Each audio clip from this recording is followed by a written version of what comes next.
लिखना चाहो आप, यहाँ लिख सकते हो ड्रैगन, ड्रैगन फायर, फायर नाम था। क्या नाम था? Dragon fire. Clear.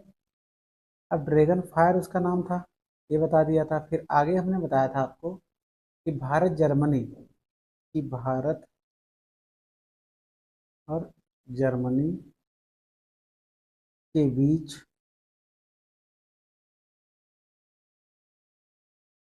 Bharat Germany के बीच एक समझौता हुआ था। क्या हुआ था? समझौता हुआ था।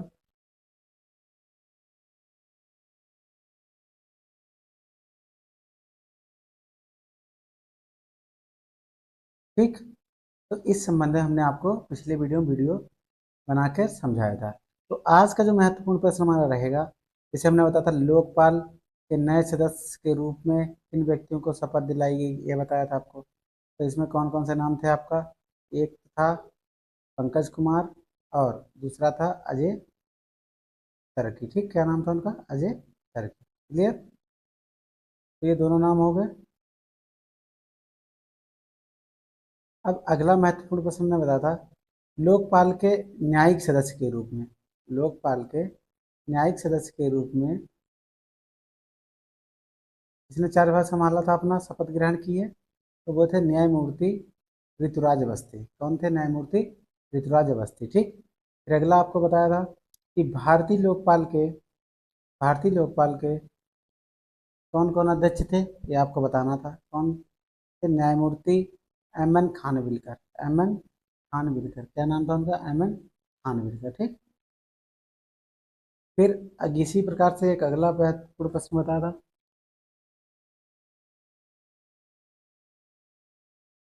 ठीक। फिर बता था किसे इंडियन स्टील, क्या था प्रश्न? किसे इंडियन स्टील का अध्यक्ष बनाया गया था?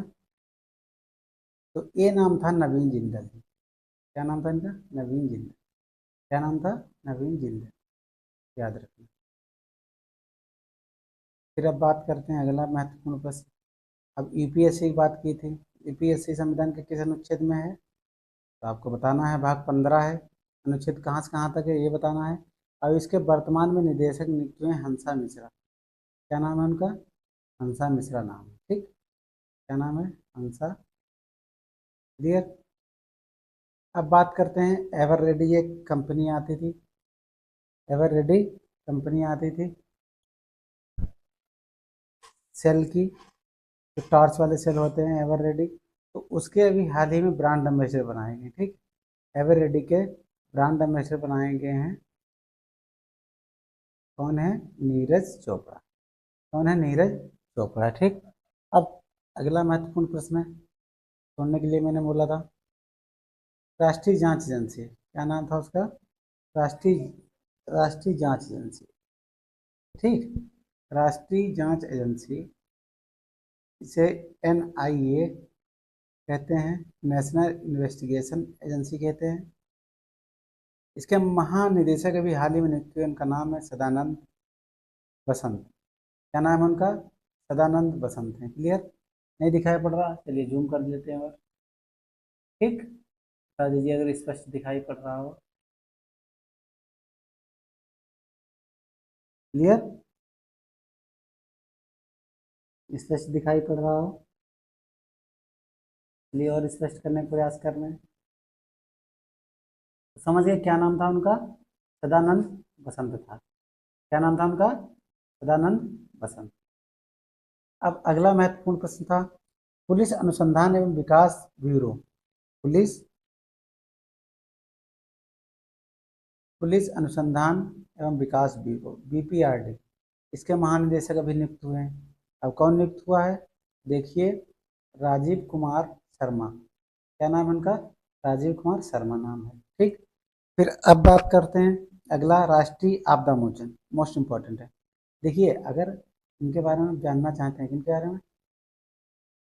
राष्ट्रीय आपदा मोचन बल के बारे में। ठीक।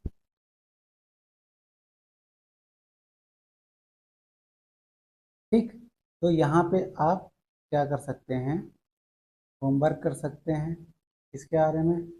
पहले देखिए, पुलिस अनुसंधान एवं विकास ब्यूरो, यहाँ आप लिख सकते हैं पुलिस अनुसंधान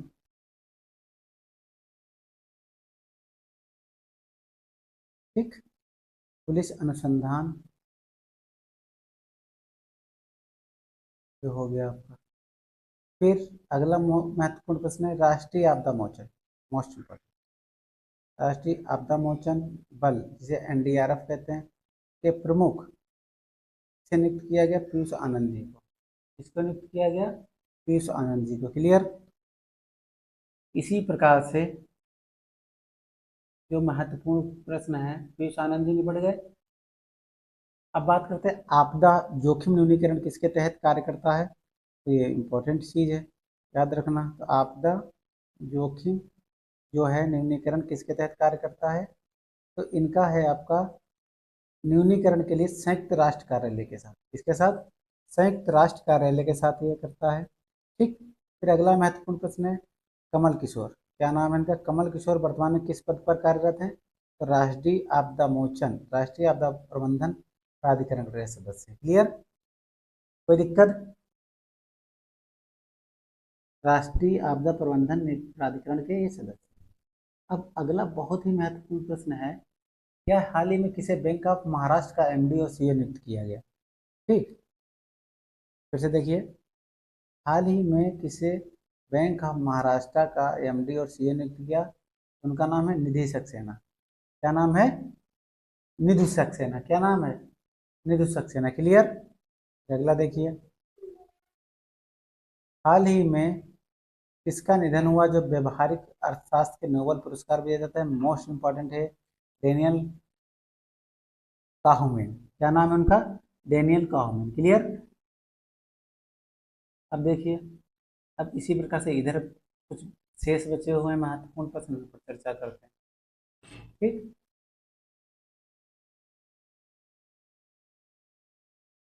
महत्वपूर्ण सीरीज चल रही घटना चक्र सीरीज की, तो आने वाले एग्जामों के लिए बहुत ही लाभकारी रहेगा।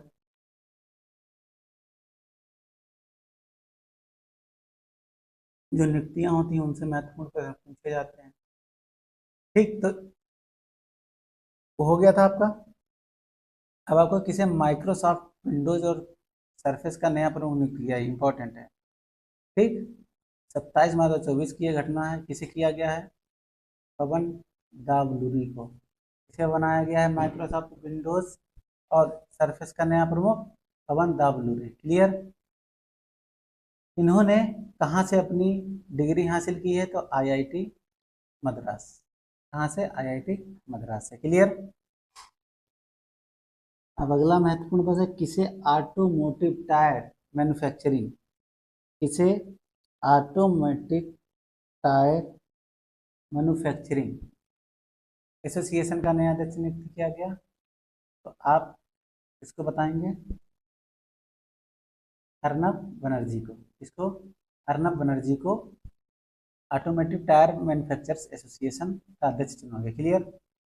फिर बात करते हैं किसे सूरत डायमंड, किसे सूरत डायमंड ट्रेड सेंटर का नया अध्यक्ष नियुक्त किया गया? तो ये गोविंद ढोलकिया है। क्या नाम है इनका? गोविंद ढोलकिया, याद रखेंगे। अब अगला महत्वपूर्ण है हाल ही में किसका निधन हो गया जो प्रख्यात भारतवंशी गणितज्ञ थे? T N Subramaniam. क्या नाम था उनका? टी एन सुब्रमण्यम उनका नाम था। ठीक। अब पाम संडे त्योहार मनाया जाता है, तो ये पूछा गया है किस समुदाय के लोग मनाते हैं?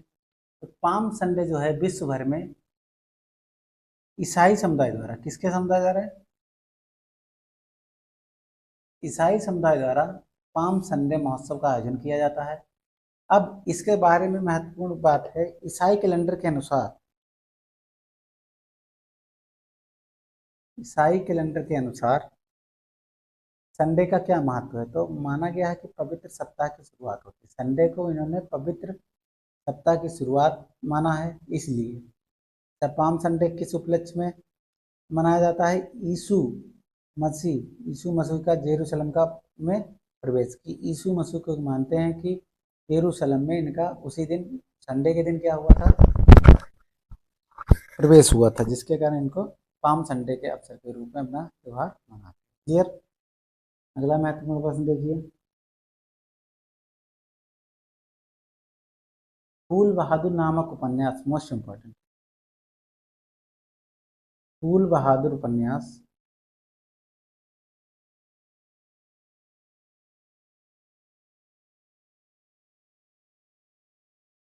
उपन्यास नाम के अंग्रेजी अनुवाद को किसने लॉन्च किया है, मोस्ट इम्पॉर्टेंट है।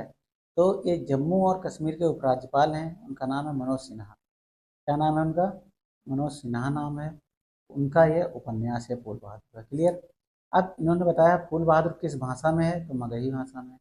किस भाषा में? मगही भाषा में।